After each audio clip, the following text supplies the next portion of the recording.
श्री कृष्ण पटरानी यमराज जी की बहन यमुना महारानी की जय। जय सद्गुरु देव श्री नारद भगवान शरणागतम। भाई दूज यम द्वितीया संशय 2 या 3 नवंबर।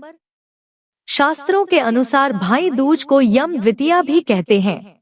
इस दिन बहनें भाई को तिलक लगाकर उन्हें लंबी उम्र का आशीष देती हैं और इस दिन मृत्यु के देवता यमराज का पूजन किया जाता है। ब्रजमंडल में इस दिन बहनें यमुना नदी में खड़े होकर भाइयों को तिलक लगाती हैं तथा भाई बहन यमुना जी में विश्राम घाट पर स्नान करते हैं।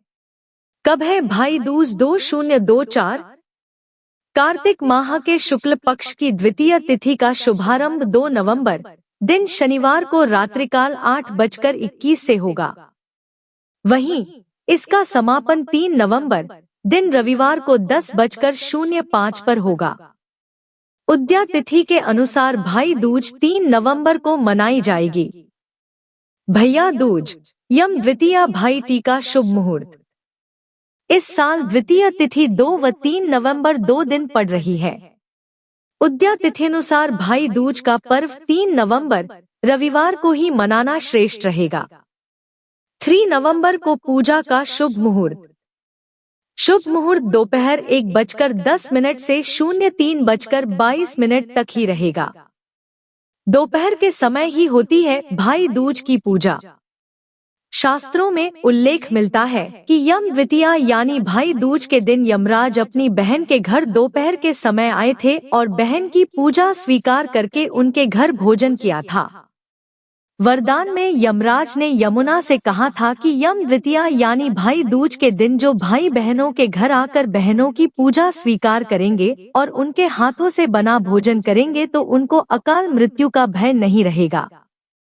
इसलिए यम द्वितीया भाई दूज में दोपहर के समय द्वितीया का अधिक महत्व है। भाई दूज में किन देवी देवताओं की करे पूजा? शास्त्रों में बताया गया है कि कार्तिक मास के कृष्ण पक्ष की द्वितीया तिथि जिस दिन दोपहर के समय होती है उसी दिन भाई दूज का त्योहार मनाना चाहिए। इसी दिन यमराज, यमदूत और चित्रगुप्त की पूजा करनी चाहिए और इनके नाम से अर्घ्य और दीपदान भी करना चाहिए। भाई दूज को भ्रातृ द्वितीया भी कहते हैं। इस पर्व का प्रमुख लक्ष्य भाई तथा बहन के पावन संबंध व प्रेम भाव की स्थापना करना है। इस दिन बहनें बेरी पूजन भी करती हैं। इस दिन बहनें भाइयों के स्वस्थ तथा दीर्घायु होने की मंगल कामना करके तिलक लगाती हैं। यदि गंगा यमुना में नहीं नहाया जा सके तो भाई को बहन के घर नहाना चाहिए। यदि बहन अपने हाथ से भाई को भोजन कराए तो भाई की उम्र बढ़ती है और जीवन के कष्ट दूर होते हैं। इस दिन बहनें अपने भाइयों को चावल खिलाएं। इस दिन बहन के घर भोजन करने का विशेष महत्व है। बहन चचेरी अथवा ममेरी कोई भी हो सकती है। यदि कोई बहन न हो तो गाय, नदी आदि स्त्रीत्व पदार्थ का ध्यान करके अथवा उसके समीप बैठकर भोजन कर लेना भी शुभ माना जाता है। इस पूजा में भाई की हथेली पर बहनें चावल का घोल भी लगाती हैं। उसके ऊपर सिंदूर लगाकर कद्दू के फूल, पान, सुपारी मुद्रा आदि हाथों पर रखकर धीरे धीरे पानी हाथों पर छोड़ते हुए निम्न मंत्र बोलती हैं। गंगा पूजे यमुना को, यमी पूजे यमराज को, सुभद्रा पूजा कृष्ण को, गंगा यमुना नीर बहे मेरे भाई की आयु बढ़े। इसी प्रकार इस मंत्र के साथ हथेली की पूजा की जाती है। सांप काटे, बाघ काटे, बिच्छू काटे, जो काटे सो आज काटे। इस तरह के शब्द इसलिए कहे जाते हैं क्योंकि ऐसी मान्यता है कि आज के दिन अगर भयंकर पशु काट भी ले तो यमराज के दूत भाई के प्राण नहीं ले जाएंगे। इस दिन बहनें भाई के सिर पर तिलक लगाकर उनकी आरती उतारती हैं और फिर हथेली में कलावा बांधती हैं। भैया दूज की कथा। भगवान सूर्य नारायण की पत्नी का नाम छाया था। उनकी कोख से यमराज तथा यमुना का जन्म हुआ था।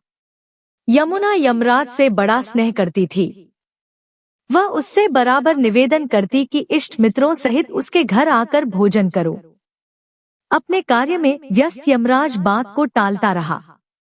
कार्तिक शुक्ला का दिन आया।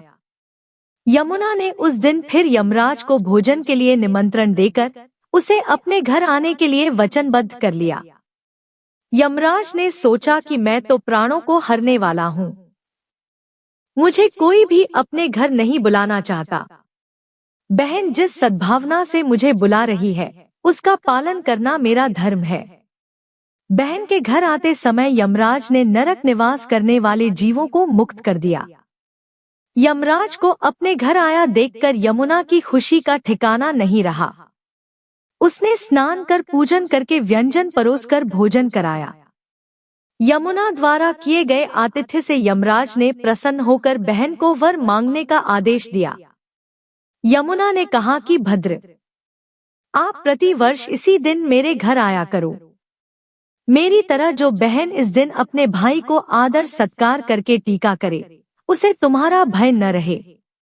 यमराज ने तथास्तु कहकर यमुना को अमूल्य वस्त्राभूषण देकर यमलोक की राह की। इसी दिन से पर्व की परंपरा बनी। ऐसी मान्यता है कि जो आतिथ्य स्वीकार करते हैं उन्हें यम का भय नहीं रहता। इसीलिए भैया दूज को यमराज तथा यमुना का पूजन किया जाता है। भैया दूज की दूसरी भगवान श्री कृष्ण और देवी सुभद्रा की कथा। धर्मशास्त्रों में एक अन्य पौराणिक कथा का वर्णन मिलता है। इस कथा के अनुसार भाई दूज तिथि पर ही भगवान श्री कृष्ण ने नरकासुर राक्षस का वध करने के बाद द्वारिका नगरी लौटे थे। इस अवसर पर भगवान कृष्ण की बहन सुभद्रा ने फूल, मिठाई और अनेकों दीपक जलाकर उनका स्वागत किया था। देवी सुभद्रा ने भगवान श्री कृष्ण के मस्तक पर तिलक करके उनकी दीर्घायु की कामना की थी। इस दिन से ही भाई दूज के मौके पर बहनें भाइयों के माथे पर तिलक लगाती हैं और बदले में भाई उन्हें उपहार देते हैं।